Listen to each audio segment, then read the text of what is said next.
Have you ever wondered why traumatic experiences stay with us for so long? Trauma literally reshapes the brain. It can feel like you're trapped in a cycle of fear, anxiety, and pain that seems impossible to escape. But here's the good news. Your brain can heal. Think of a soldier returning from combat, haunted by the horrors of war. Or imagine a child who grew up in a neglectful environment, their emotional needs unmet, their sense of safety shattered. In this video, we're going to unlock the science behind how trauma affects the brain, and more importantly, how you can rewire it for recovery. By the end of this video, you'll understand the mechanisms at play and have actionable ways to heal and reclaim your life. Deep within the brain, nestled in the temporal lobe, lies a small almond-shaped structure called the amygdala. Don't let its size fool you. The amygdala is a powerhouse, acting as our brain's alarm system. It's constantly scanning our environment for threats, real or perceived. When it senses danger, it triggers the release of stress hormones like adrenaline and cortisol, preparing us for the fight or flight response. Now imagine experiencing a traumatic event. The amygdala goes into overdrive, flooding your system with these stress hormones, creating a cascade of physical and emotional reactions. Your heart races, your breathing becomes shallow, and your body prepares to either fight the threat or flee to safety. In a normal situation, once the threat has passed, the body returns to a state of equilibrium. But with trauma, the amygdala remains on high alert, even when there's no immediate danger. It's like a smoke detector that's become overly sensitive, going off at the slightest whiff of smoke, even when there's no fire. This overactive amygdala is why people who've experienced trauma often struggle with anxiety, hypervigilance, and exaggerated fear responses. The good news is that we can retrain the amygdala, teaching it to differentiate between real threats and perceived dangers. We can calm the alarm system, so to speak, and reduce its reactivity. We'll explore specific techniques later in this video, but for now, just remember that the amygdala, while powerful, is not in complete control. Let's journey to another crucial part of the brain, the hippocampus.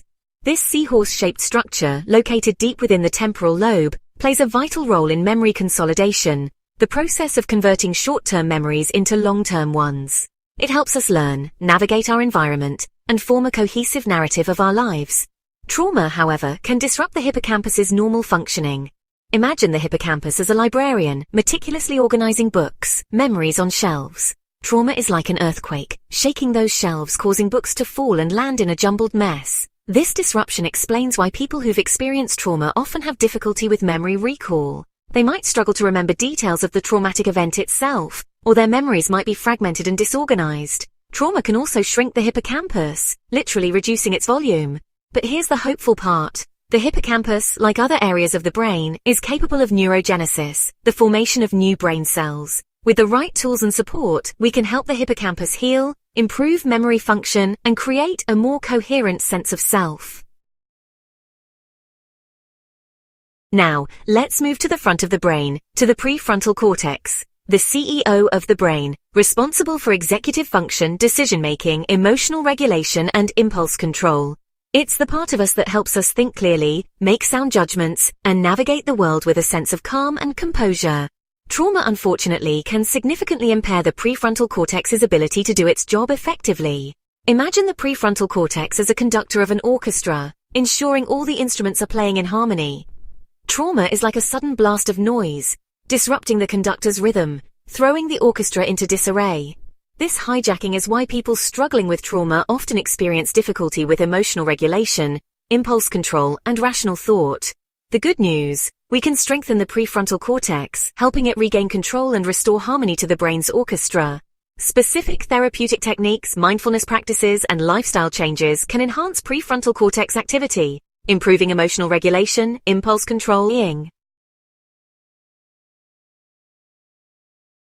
Now that we've explored how trauma affects the brain, let's shift our focus to healing. One powerful tool for rewiring the brain after trauma is mindfulness meditation. Mindfulness is the practice of paying attention to the present moment without judgment. It's about observing your thoughts, feelings, and bodily sensations with a sense of curiosity and acceptance. Meditation, particularly mindfulness meditation, has been shown to have profound effects on the brain, particularly in the context of trauma. Research has shown that mindfulness meditation can actually decrease the activity of the amygdala, that overactive alarm system we talked about earlier. By practicing mindfulness, we're essentially teaching the amygdala to calm down, to become less reactive to triggers. At the same time, mindfulness strengthens the prefrontal cortex, that wise conductor of the brain. Even just 10 minutes of mindfulness meditation a day can make a significant difference. There are countless guided meditations available online, many specifically designed for trauma recovery. We often think of exercise as something we do for our physical health, but it's equally beneficial for our mental and emotional well-being, especially when it comes to healing from trauma. Exercise acts like miracle grow for the brain, stimulating the release of brain-derived neurotrophic factor, or BDNF, a protein that promotes the growth and survival of neurons. Think of BDNF as fertilizer for the brain, helping those neurons flourish and make new connections. These new connections are essential for repairing the damage caused by trauma. Exercise also helps to regulate the stress response system, reducing the production of stress hormones like cortisol and adrenaline. Whether it's running, swimming, dancing, yoga, or simply going for a walk in nature, find an activity you enjoy and make it a regular part of your routine. Studies have shown that exercise can significantly reduce symptoms of PTSD, with some studies showing a reduction in symptoms by up to 50%. Sometimes the most powerful way to heal from trauma is to give voice to the pain that's been trapped inside. Journaling and expressive writing offer a safe and effective way to process traumatic memories, regulate emotions, and promote healing. Think of journaling as a form of emotional release, a way to declutter your mind and create space for healing. When we write about our experiences, we activate the hippocampus, helping to organize those fragmented memories into a more cohesive narrative. Expressive writing in particular has been shown to be incredibly beneficial for trauma recovery. Don't worry about grammar or punctuation, just let the words flow freely onto the page. You can write for as long or as short as you like, but even 15 minutes a day can make a difference. While all the techniques we've discussed so far can be incredibly helpful for healing from trauma, sometimes we need the guidance and support of a trained professional. Therapy provides a safe and confidential space to process trauma, develop coping mechanisms, and rewire those negative thought patterns. One particularly effective therapy for trauma is eye movement desensitization and reprocessing, or EMDR. EMDR is a structured therapy that uses bilateral stimulation, such as eye movements, tapping, or sounds, to help you process traumatic memories and reduce their emotional intensity.